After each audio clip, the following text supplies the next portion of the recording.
السلام عليكم ورحمة الله. مرحبا بكم في قناة يوميات إشراق. مرحبا بالجميع. اليوم إن شاء الله رايحين ندير وصفة البسبوسة بذوق البرتقال.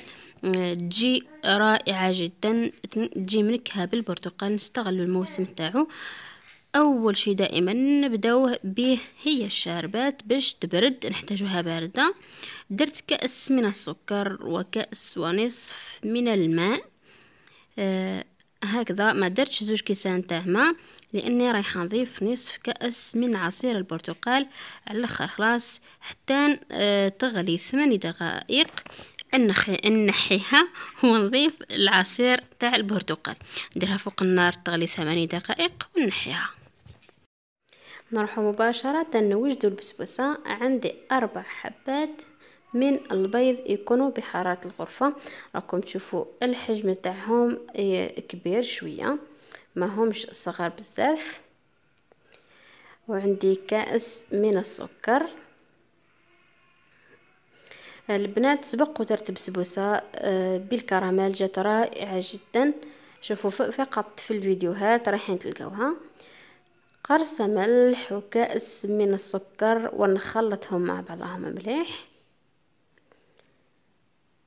بالفوي ولا بالضراب الكهربائي ولا حتى بالفرشيطة. المهم السكر يذوب.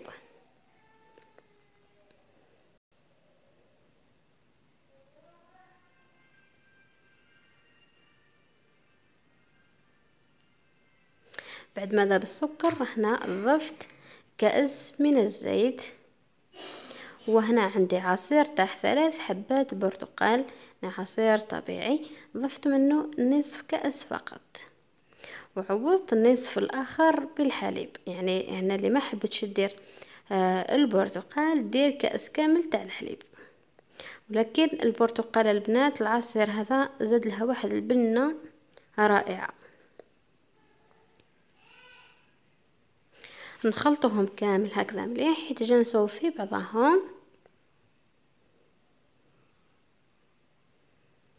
بعدها رايحه نضيف السميد، يكون متوسط، ما هوش رقيق وما هوش خشين، متوسط نوعية كنزة، لانه بزاف مشتركات يحبوا يعرفوا نوعية السميد والماركة اسمها كنزة.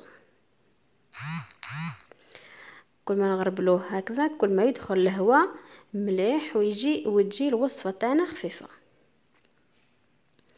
نخلط هكذا البنات كما راكم تشوفوا. يبان لكم باللي جاري، ولكن على بالي باللي السميد تاعي يشرب. درك شويه تشوفوه باللي ثقل شويه. هنا درت كيس ونصف تاع خميره الحلويات ونزيد نخلط هكذا، ندخلها هي ثاني مليح في الخليط.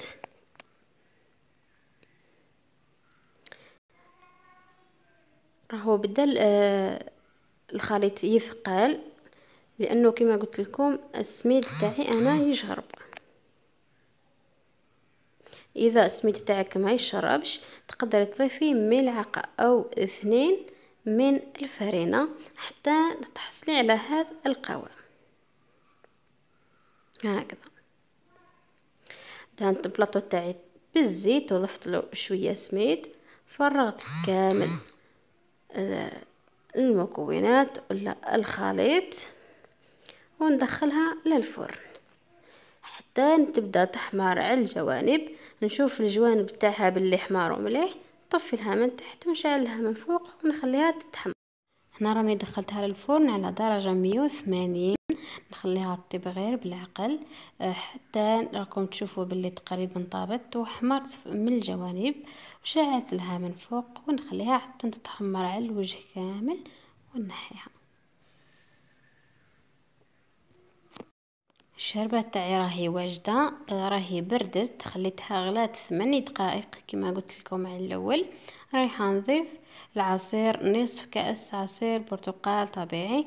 كاين اللي يحب يضيفه على الاول تسمى يطيب مع السكر والماء. انا ما تعجبنيش الطريقه هذيك لانه العصير كي يسخن يتبدل الذوق تاعو.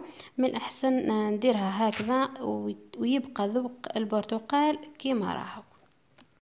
شوفوا اللون الجميل اللي خذته البسبوسه، ما شاء الله احمر. نحب هذا اللون بزاف، سواء في العجائن وفي المخبوزات، وسواء هكا في الحلويات. نحب هذا اللون الجميل. شوفوا كمية الشربات اللي خرجت لي. هذه هي الكمية الكامل، لتر كامل من الشربات احتاجتها هذا البسبوسة بهذا المقادير. بسبوسة من الأحسن تتسقى مليح، ماشي لدرجة أنها تبقى الشربات تحت في البلاطو، ولكن لازم تتسقى مليح باش ما تجيش ناشفة في الفم. نخليها ساعة البنات من الأحسن، لأنه إذا قطعتها قبل ساعة رايحة تتفتت كيما درت أنايا. الحق قطعتها قبل ساعة تفتت لي فتوتي شوية، بصح معليش، من الأحسن نخليوها ساعة. شوفوا الله يبارك، ما شاء الله جات روعة. قطعتها الله يبارك، خرجتها للشمس باش تشوفوها مليح مليح. انا راني في البالكون. رائعة جدا. شوفوا اللون الجميل اللي خذته من البرتقال، الله يبارك. نتمنى تعجبكم هذه الطريقة وتجربوها.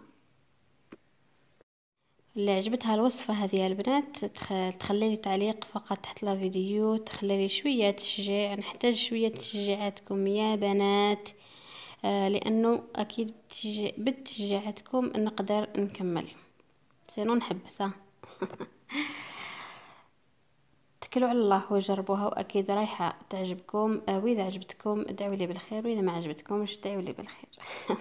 تهلاو في بعضكم، في رواحكم، في أمان الله وحفظه. سلام.